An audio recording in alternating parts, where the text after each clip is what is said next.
Most studies and textbooks on the slave trade focused on the 18th and 19th centuries, a time when the slave trade had become the main activity in Black Africa. This historical approach has always avoided an analysis of the military and other means deployed by European slave traders in the 16th and 17th centuries to defeat African kings and elites who resisted, and to put docile and corrupt leaders in their place. Does this not remind you of the recent neocolonial history of Africa? Unfortunately, most democratically elected presidents in Black Africa are puppets of the West. The continuous siphoning of cheap resources out of many African countries attests to this. Thus, this image of Africa selling its own children has always been based on a lack of knowledge of the particularly brutal means put in place by Europeans to demolish empires that were prosperous, to exterminate any resistance to invaders. The advent of the Portuguese in Africa signaled a significant shift in the illustrious history of Black people. Among the European nations that engaged in the African slave trade, the Portuguese were initially the most impactful. Commissioned by the Vatican, they engaged in activities that disrupted African civilizations over 2 centuries. This era represents a pivotal moment in our history, the repercussions of which can still be felt today, and that's the focal point of our discussion. The African communities and their leaders of that era displayed commendable resilience and courage. This was the proclamation by the Vatican. We have once, by previous letters, granted King Alfonso, among other things, the full and complete power to attack, conquer, defeat, reduce and subdue all Saracens, pagans and other enemies of Christ wherever they may be, with their kingdoms, duchies, principalities, domains, all properties, whether personal or real, owned and possessed by them, to reduce their persons to perpetual servitude, to take over and make use of these said kingdoms, duchies, lands, principalities, properties and possessions of these Saracens and pagan infidels.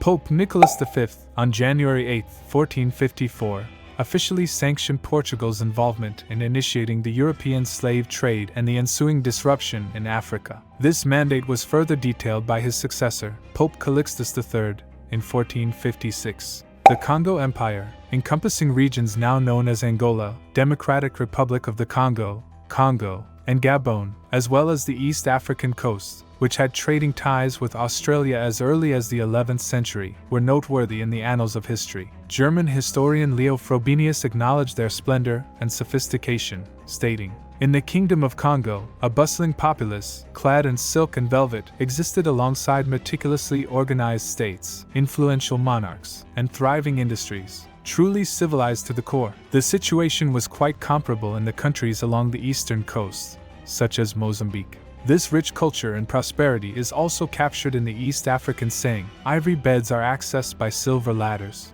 In the 14th century, the renowned Arab traveler Ibn Battuta marveled at the city of Kilwa in Tanzania, a jewel of the Black Swahili civilization, declaring it to be the most beautiful city in the world.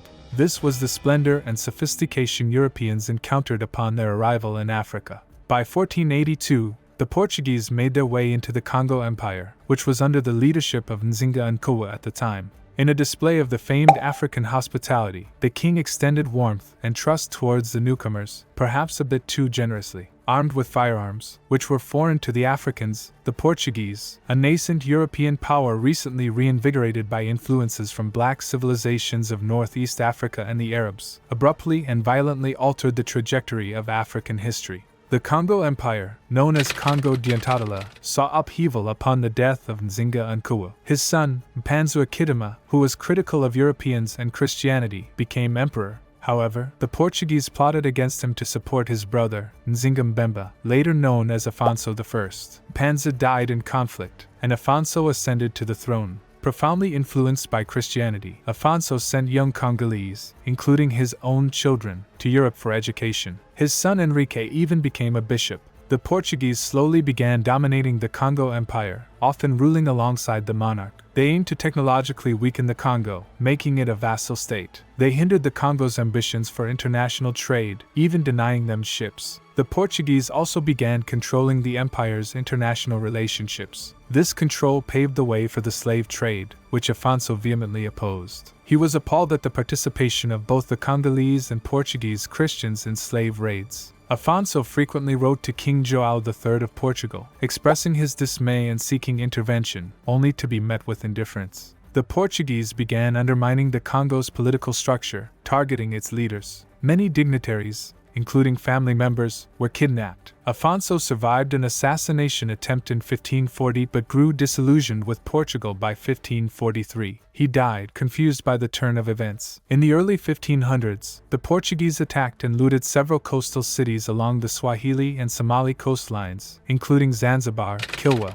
and Mombasa. The locals resisted fiercely, especially in Mombasa, which was attacked multiple times and faced destruction. Between Mogadishu and Kilwa, cities received support from a Turkish ship, prompting Portuguese punitive expeditions. In 1588, the Turks and Portuguese engaged in naval confrontations, with the Portuguese retaliating against allies of the Turks. The regional dynamics shifted as cities like Malindi and Kilifi vied for dominance, leading to widespread decline, largely instigated by Portuguese interventions. In 1505, the Portuguese built a fort in Solafa, Mozambique. Like in Congo, the strategy was to enter the empire through religion. The first missionaries arrived on the banks of the Zambezi around 1560, and after a brief conversion to Christianity, the emperor, who had obviously understood what was at stake, had the missionary Gonzalo de Silveira killed. The Portuguese attacked the hinterland. Between 1569 and 1573, Africans inflicted 800 deaths on Europeans per 1,000 soldiers, then 200 per 400 in 1574. In 1629, Emperor Mamvura Mutapa was defeated, but the empire continued to resist. The Portuguese took advantage of power disputes to favor Mamvura. He agreed to put his territory under the authority of the Portuguese in exchange for their help in conquering the throne. The Portuguese enslaved Africans in the conquered lands. War and rebellions were widespread and migrations intensified. The empire was disintegrated and became a bloody battlefield.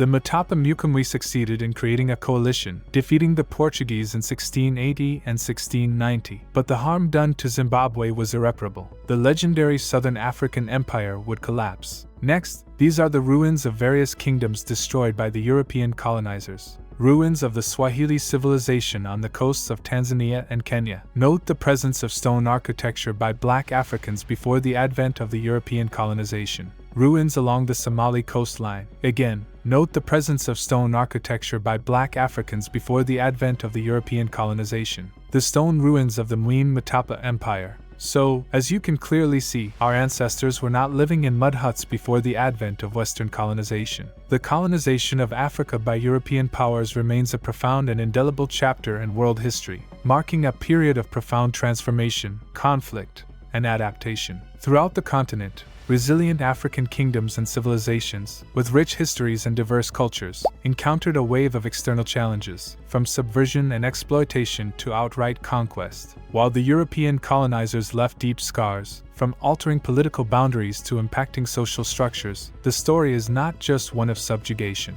It's also a testament to Africa's enduring spirit, resistance, and the continent's unwavering quest for identity, autonomy, and progress.